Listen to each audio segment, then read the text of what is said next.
मित्रांनो, मी प्राध्यापिका शीतल धरम आपल्या या ऑनलाईन व्हिडिओमध्ये आपलं स्वागत करते।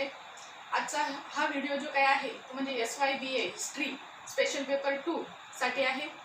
आपण आज गुलाम वंशाविषयीची माहिती पाहणार आहोत। सुलतानशाहीतील गुलाम वंश, सुलतानशाहीतील गुलाम वंशाविषयीची माहिती आपण नोट्सच्या माध्यमातून पाहणार आहोत। विद्यार्थी मित्रांनो, आपण आज सुलतानशाहीतील जे काही गुलाम वंश आहे त्याविषयीची माहिती आपण पाहणार आहोत। दिल्ली सुलतानशाहीचा कालखंड जो काय आहे तो म्हणजे इसवी सन 1206 ते इसवी सन 1526। दिल्ली सुलतानशाहीच्या कालखंडामध्ये आपल्याला एकूण 5 वंश त्या ठिकाणी होऊन गेलेले आपल्याला दिसतात। त्यामध्ये गुलाम वंश, खिलजी वंश, तुगलक वंश, सय्यद वंश आणि लोदी वंश। आता दिल्ली सुलतानशाहीतील गुलाम वंशाची माहिती पाहण्या अगोदर आपण या ठिकाणी सुलतानशाहीची पार्श्वभूमी आपण थोडक्यात पाहणार आहोत। दिल्ली सुलतानशाहीची स्थापना होण्या अगोदर जे काही प्रथम मुस्लिम आक्रमण भारतामध्ये झालेलं आपल्याला आढळतं ते म्हणजे मुहम्मद बिन कासिमच्या काळामध्ये इसवी सन 712 मध्ये झालेलं आपल्याला आढळतं। इसवी सन 712 मध्ये मुहम्मद बिन कासिम याने सिंधमधील जो काही दाहिर राजा आहे त्या दाहिर राजावरती त्याने आक्रमण केलं आणि दाहिरचा त्यामध्ये पराभव केला आणि सिंधवरती आपलं वर्चस्व त्याने निर्माण केलेलं आपल्याला आढळतं। त्यामध्ये त्याने तेथील जी काही हिंदू प्रजा जी काही होती त्या हिंदू प्रजेवरती त्याने जिझिया नावाचा कर त्याने लादलेला आपल्याला आढळतो। हा प्रश्न विद्यार्थ्यांना कॉम्पिटिटिव्ह एक्झामसाठी विचारला जातो का सर्वात प्रथम जिझिया कर जो काय आहे तो कधी लादला गेला, त्याचबरोबर प्रथम मुस्लिम आक्रमण भारतावरती केव्हा व कोणी केले हा प्रश्न विचारला जातो। त्यानंतर दुसरा मुद्दा जो काय आहे तो म्हणजे प्रथम तुर्क आक्रमण भारतामध्ये कधी झालं। तर प्रथम तुर्क आक्रमण जो काय आहे ते म्हणजे मुहम्मद गझनीच्या काळामध्ये भारतावरती झालेलं आपल्याला आढळतं। मुहम्मद गझनी जो काय आहे त्याने भारतावरती जवळजवळ 17 स्वाऱ्या त्याने केलेल्या आपल्याला दिसतात। इसवी सन 1000 ते इसवी सन 1027-28 च्या कालखंडामध्ये त्याने या स्वाऱ्या त्या ठिकाणी केलेल्या आपल्याला आढळतात। मुहम्मद गझनी जो काय आहे तो बहुतेक करून स्वाऱ्या ज्या काय आहे त्या तो पावसाळा संपल्यानंतर करत असलेला आपल्याला दिसतो।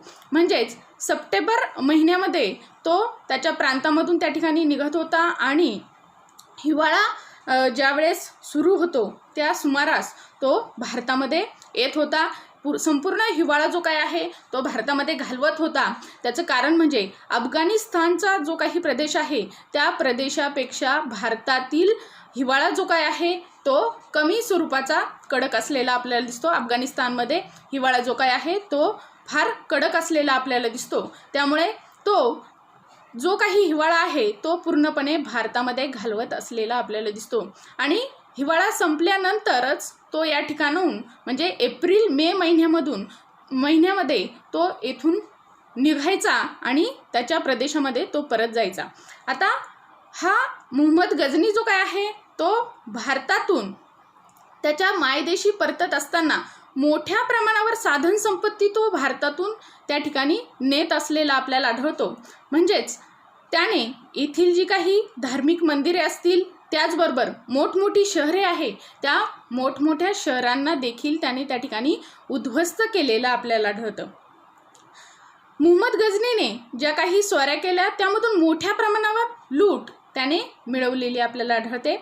त्या लुटीमध्ये सोने असेल, चांदी असेल, तांबे असेल, त्याचबरोबर जड जवाहीर असतील, त्यासोबतच त्याने स्त्री आणि पुरुषांची लूट देखील आपल्या मायदेशी नेलेली आपल्याला आढळते आणि त्या स्त्री आणि पुरुषांना नंतरच्या काळामध्ये त्याने आपले गुलाम म्हणून बाळगलेले आपल्याला दिसते।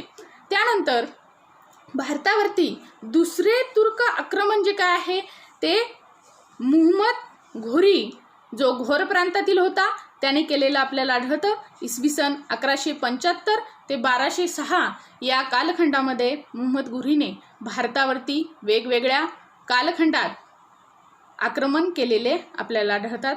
भारतावरती मुहम्मद घोरीने जे काही आक्रमण केलेले आपल्याला दिसते त्यामध्ये प्रमुख 2 लढाया महत्त्वपूर्ण आहे। त्यामधल्या पहिली लढाई जी काय आहे 1191ची तराईंची पहिली लढाई आणि 1192ची तराईंची दुसरी लढाई या महत्त्वपूर्ण असलेल्या आपल्याला दिसतात.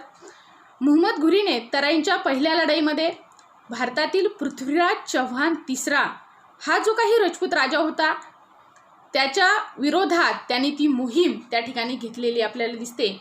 आणि या लढाईमध्ये पृथ्वीराज चव्हाण तिसरा याने मुहम्मद घुरीचा त्या ठिकाणी दणदणीत असा पराभव केलेला आपल्याला दिसतो. आता मुहम्मद घुरी जो काय आहे तो परत आपल्या मायदेशी गेला, घोर प्रांतामध्ये त्या ठिकाणी गेला आणि परत 1192 मध्ये त्याने भारतावरती परत स्वारी केली आणि पृथ्वीराज चव्हाण तिसरा आणि मुहम्मद घुरी यांच्यामध्ये त्या ठिकाणी घनघोर असा संघर्ष झालेला आपल्याला दिसतो. आणि त्या संघर्षामध्ये मुहम्मद घुरीने पृथ्वीराज चव्हाण तिसरा याचा त्या ठिकाणी दणदणीत असा पराभव केला आणि भारतामध्ये त्या ठिकाणी दुसरे तुर्क आक्रमण जे काय आहे ते पृथ्वीराज चव्हाण तिसऱ्याच्या विरोधामध्ये यशस्वी ठरल्याचं आपल्याला आढळतं. आता आपण गुलाम वंशाविषयीची माहिती पाहूया. गुलाम वंशाचा कालखंड जर आपण बघितला तर इसवी सन 1206 ते इसवी सन 1290. आता मुहम्मद घुरी जो काय आहे तो भारतामध्ये आला. त्याने तराईंची पहिली आणि दुसरी लढाई जी काय आहे त्याने पृथ्वीराज चव्हाण तिसरा याचा दुसऱ्या लढाईमध्ये त्याने पराभव केला. पहिल्या लढाईमध्ये जरी त्याचा त्या ठिकाणी पराभव झालेला असला तरी दुसऱ्या लढाईमध्ये त्याने त्या ठिकाणी विजय मिळवलेला आहे आणि पृथ्वीराज चव्हाणचा त्याने त्या ठिकाणी पराभव केलेला आहे. आता मुहम्मद घुरी भारतामध्ये ज्यावेळेस त्याने आक्रमण केलं त्यावेळेस त्याच्याबरोबर कुतुबुद्दीन ऐबक नावाचा एक गुलाम होता आणि या कुतुबुद्दीन ऐबकाने त्या ठिकाणी मुहम्मद घुरीला तराईंच्या पहिल्या आणि दुसऱ्या लढाईमध्ये मोठ्या प्रमाणावर त्याने सहकार्य केलेलं आपल्याला आढळतं. कुतुबुद्दीन ऐबकाचा कालखंड जर आपण बघितला तर इसवी सन 1206 ते इसवी सन 1210. कुतुबुद्दीन ऐबक जो काय आहे त्या ऐबकाकडे मुहम्मद घुरीने तराईंच्या दुसऱ्या लढाईमधून जे काही सैन्य त्याचं त्या ठिकाणी शिल्लक राहिलं होतं त्या शिल्लक राहिलेल्या सैन्याला त्याने कुतुबुद्दीन ऐबकाकडे त्या ठिकाणी सुपूर्द केलं आणि भारतातील जो काही प्रदेश त्याने जिंकलेला होता त्या प्रदेशाची जबाबदारी त्याने कुतुबुद्दीन ऐबकाकडे सोपवली. आता कुतुबुद्दीन ऐबक जो काय आहे त्याने जोपर्यंत मुहम्मद घुरी जिवंत आहे तोपर्यंत त्याने त्या ठिकाणी भारतामध्ये आपली सत्ता स्थिर स्थावर झाली असं त्याने घोषित केलं नाही. तर जेव्हा 15 मार्च 1206 मध्ये मुहम्मद घुरीचा मृत्यू झाला आणि त्याच्या मृत्यूनंतरच कुतुबुद्दीन ऐबकाने आपल्याला भारतातील त्याची सत्ता जी काय आहे ती स्थिर स्थावर झाली असं त्याने जाहीर केलं. आता कुतुबुद्दीन ऐबक जो काय आहे तो म्हणजे गुलाम वंशाचा संस्थापक मानला जातो. भारतामध्ये जे काही तुर्क आक्रमण झालं त्या तुर्क आक्रमणामध्ये पहिलं तुर्क आक्रमण जे काय आहे ते मुहम्मद गझनीच्या काळामध्ये झालं. मुहम्मद गझनीने भारतावरती 17 स्वाऱ्या केल्या. त्याने भारताचा मोठ्या प्रमाणावर प्रदेश जो काय आहे तो जिंकलेला आपल्याला आढळतो. परंतु मुहम्मद गझनी जो काय आहे त्याने भारतामध्ये कितीही प्रदेश त्या ठिकाणी जिंकलेला असला तरी त्या प्रदेशावरती फक्त त्याने आपलं वर्चस्व त्या ठिकाणी गृहीत धरलं आणि ज्या प्रदेशावरती त्याने आपलं वर्चस्व निर्माण केलेलं आहे त्या प्रदेशावरती तेथीलच राजाला राज्य करण्याचा अधिकार त्याने त्या ठिकाणी दिलेला आपल्याला आढळतो. आणि तो राजा मुहम्मद गझनीला त्या ठिकाणी प्रत्येक वर्षाला ठराविक जी काही खंडणी त्याने ठरवून दिलेली होती ती खंडणी तो पुरवत असलेला आपल्याला दिसतो. म्हणजेच मुहम्मद गझनी जो काय आहे त्याने आपली सत्ता जी काय आहे ती स्थिर स्थावर केलेली आपल्याला आढळत नाही. भारतामध्ये त्याने आपली सत्ता स्थिर स्थावर केली नाही. परंतु मुहम्मद गझनीनंतर भारतामध्ये जे काही तुर्क आक्रमण झालं द्वितीय तुर्क आक्रमण जे काय आहे ते म्हणजे मुहम्मद घोरीचं तर मोहम्मद घुरीने भारतामध्ये आपली सत्ता स्थिर स्थावर केल्याचं आपल्याला आढळतं आणि त्याचाच गुलाम म्हणून कुतुबुद्दीन ऐबक जो काय आहे त्याने भारतामध्ये त्या ठिकाणी पाय रोवलेले आपल्याला आढळतात. कुतुबुद्दीन ऐबक जो काय आहे त्याने गुलाम वंशाची स्थापना केली, त्याचबरोबर दिल्ली सुलतानशाहीची स्थापना करणारा वंश म्हणजे गुलाम वंश आणि त्या गुलाम वंशाची स्थापना ही कुतुबुद्दीन ऐबकाने आपल्याला केलेली दिसते.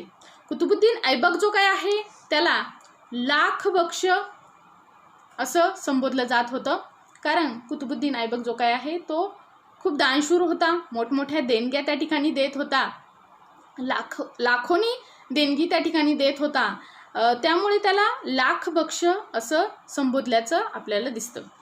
कुतुबुद्दीन ऐबकाचा मृत्यू जो काय आहे तो इसवी सन 1210 पोलो खेळ खेळताना घोड्यावरून पडून त्याचा मृत्यू झालेला आपल्याला दिसतो. पोलो किंवा त्यालाच चौगा असं सुद्धा म्हटलेलं आहे. हा खेळ खेळताना त्याचा मृत्यू त्या झालेला दिसतो. आता कुतुबुद्दीन ऐबकाच्या कालखंडामध्ये इतर काही महत्त्वपूर्ण वैशिष्ट्ये आपल्याला दिसतात. ते म्हणजे कुतुबुद्दीन ऐबकाने मी सांगितलं त्या पद्धतीने का त्याचा जो काही मोहम्मद घुरी आहे त्या मोहम्मद घुरीच्या मृत्यूनंतर त्याने जवळजवळ 6 महिन्याने त्या ठिकाणी आपली सत्ता स्थिर स्थावर झाली किंवा राज्याभिषेक करून घेतलेला आपल्याला दिसतो. त्याने सुलतान ही पदवी त्याने लावून घेतलेली नाही. त्याच्या पाठीमागचं कारण जे काय आहे ते आपण पुढे पाहणारच आहोत. त्याने सुलतान ही पदवी न लावून घेता त्याने मलिक आणि सिपाह सालार या पदव्या त्याने लावून घेतलेल्या आपल्याला आढळतात. आता त्याने सुलतान ही पदवी का लावून घेतली नाही, तर कुतुबुद्दीन ऐबक जो काय आहे तो मोहम्मद घुरीचा गुलाम होता आणि तो मोहम्मद घुरीचा त्या ठिकाणी एकनिष्ठ असा सेवक असल्यामुळे, गुलाम असल्यामुळे मोहम्मद घुरीने भारतातील सत्तासूत्रे जी काय आहे ती कुतुबुद्दीन ऐबकच्या हातामध्ये दिलेली आपल्याला दिसतात. परंतु ज्यावेळेस मोहम्मद घुरीने भारतावरती आक्रमण केलं त्यावेळेस कुतुबुद्दीन ऐबकाबरोबरच इतरही काही महत्त्वाकांक्षी सरदार त्या ठिकाणी असलेले आपल्याला आढळतात.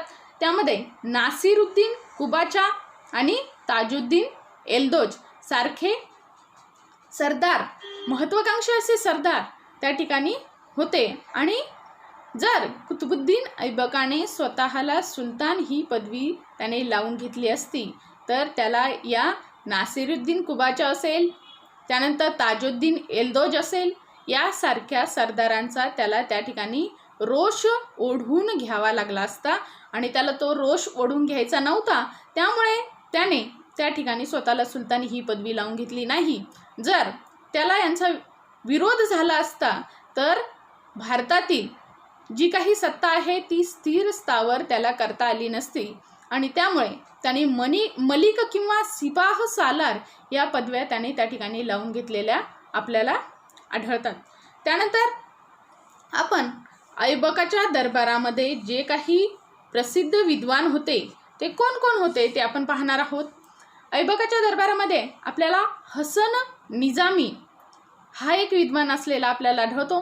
त्याने जे काही इतिहास लेखनशास्त्रासाठी महत्त्वपूर्ण असलेला एक त्या ठिकाणी ग्रंथ लिहिलेला आपल्याला आढळतो आणि त्या ग्रंथाचं नाव आहे ताज उल मआसीर. ताज उल मआसीर. ताज उल मआसीरमध्ये आपल्याला गुलाम वंशातील जो कुतुबुद्दीन ऐबक असेल, त्यानंतर अल्तमश असेल, यांच्याविषयीची माहिती आपल्याला ताज उल मआसीरमध्ये मिळते.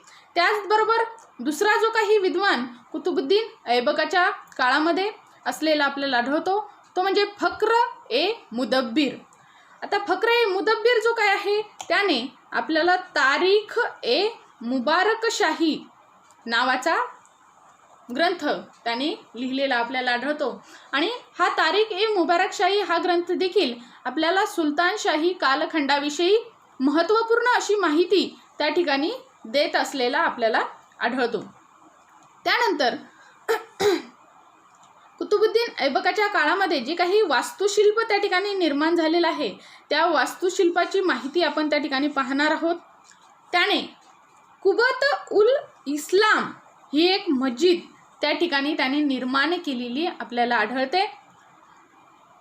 ही मस्जिद जी काय आहे ती प्रथम तुर्क मस्जिद म्हणून ओळखली जाते. हा प्रश्न कॉम्पिटिटिव्ह एक्झामसाठी तुम्हाला विचारतात का प्रथम तुर्क मस्जिद कोणती, तर कुवत उल इस्लाम. आता कुवत उल इस्लाम ही मस्जिद जी काय आहे ती आपल्याला त्या ठिकाणी पूर्वी जैन मंदिर होतं आणि ते जैन मंदिर पूर्णपणे उद्ध्वस्त करून कुतुबुद्दीन ऐबकाने त्या ठिकाणी या कुवत उल इस्लाम या मस्जिदीची निर्मिती केलेली आपल्याला आढळते. त्यानंतर दुसरं जे काही वास्तू त्याने निर्माण केलेली आपल्याला आढळते ती म्हणजे प्रसिद्ध अशी कुतुब मिनार. ती दिल्ली या ठिकाणी आपल्याला आजही आढळते. कुतुब मिनारचं बांधकाम जे काय आहे ते कुतुबुद्दीन ऐबकाने जो काही सुफी संत ख्वाजा कुतुबुद्दीन बख्तियार काकी याच्या स्मृती प्रित्यर्थ त्याने या कुतुब मिनारचं बांधकाम केलेलं आपल्याला आढळतं. कुतुब मिनारचं बांधकाम त्याने सुरू केल्यानंतर ते बांधकाम अर्धवट राहिलेलं आपल्याला आढळतं. म्हणजे 5व्या मजल्यापर्यंतच बांधकाम हे कुतुब मिनारचं कुतुबुद्दीन ऐबकाने केलेलं आपल्याला आढळतं. तर 2.5 दिन पुढचं जे काही वास्तुशिल्प आहे ते म्हणजे 2.5 दिन का झोपडा. याला 2.5 दिन का झोपडा असं का म्हणतात, तर त्याचं बांधकाम जे काय आहे ते आपल्याला फक्त 2.5 दिवसामध्ये झालेलं आढळतं. त्यामुळे त्याला 2.5 दिन का झोपडा असं संबोधतात. हे आपल्याला अजमेर या ठिकाणी अस्तित्वात असलेलं आढळतं. कुतुबुद्दीन ऐबकाने सत्ता स्थापन केली आणि सत्ता स्थापनेनंतर त्याच्यापुढे अनेक समस्या त्या ठिकाणी निर्माण झालेल्या आपल्याला आढळतात. तर त्या समस्या कोणत्या, तुम्हाला सांगितल्याप्रमाणे कुतुबुद्दीन ऐबक त्याच्याप्रमाणेच ताजुद्दीन एल्दोज असेल, नासिरुद्दीन कुबाचा असतील, हेही एक महत्त्वाकांक्षी असे सरदार त्यांनी मुहम्मद घोरी बरोबर त्या ठिकाणी तराईंच्या युद्धामध्ये सहभाग घेतलेला आपल्याला दिसतो. आता कुतुबुद्दीन ऐबक जो काय आहे त्याने भारतातील लाहोर येथून त्याने राज्यकारभार करायला त्या ठिकाणी सुरुवात केली. त्याचवेळी ताजुद्दीन एल्दोज जो काय आहे त्याने गझनीमधील जो काही मुहम्मद गझनीचा प्रदेश आहे त्या प्रदेशाचं वर्चस्व हे ताजुद्दीन एल्दोजने त्या ठिकाणी सांभाळलेलं आपल्याला आढळतं. तर हा ताजुद्दीन एल्दोज याचा दरारा इतका मोठ्या प्रमाणावर होता का शेवटपर्यंत त्या एल्दोजमुळे कुतुबुद्दीन ऐबकाला लाहोर हीच राजधानी म्हणून त्या ठिकाणी स्वीकारावी लागली. त्याने तो जिवंत असेपर्यंत दिल्लीकडे त्याचं लक्षही गेलं नाही, तर त्याला लाहोर हीच राजधानी म्हणून स्वीकारावी लागली. त्यानंतर दुसरा जो काही सरदार आहे तो म्हणजे नासिरुद्दीन कुबाचा. नासिरुद्दीन कुबाचाने आपल्याला मुलतान आणि सिंधचा जो काही प्रदेश आहे त्या प्रदेशामध्ये त्याने त्या ठिकाणी वर्चस्व निर्माण केलेलं आपल्याला आढळतं. आता नासिरुद्दीन कुबाचा याचा जास्तीत जास्त आपल्याला विरोध होऊ नये म्हणून कुतुबुद्दीन ऐबकाने आपली एक मानलेली बहीण जी काय आहे तिचा विवाह त्याने त्या ठिकाणी या नासिरुद्दीन कुबाच्या बरोबर लावून दिला आणि साहजिकच नासिरुद्दीन कुबाचाचा त्याला विरोध जो काय आहे तो कमी प्रमाणामध्ये त्या ठिकाणी झाला. आता कुतुबुद्दीन ऐबकाचा मृत्यू आपण पाहिलं का इसवी सन 1210 कुतुबुद्दीन ऐबकाचा मृत्यू हा पोलो किंवा चौगा नावाचा जो काही खेळ आहे तो खेळ खेळताना घोड्यावरून पडून त्याचा त्या ठिकाणी मृत्यू झाला. कुतुबुद्दीन ऐबकाच्या मृत्यूनंतर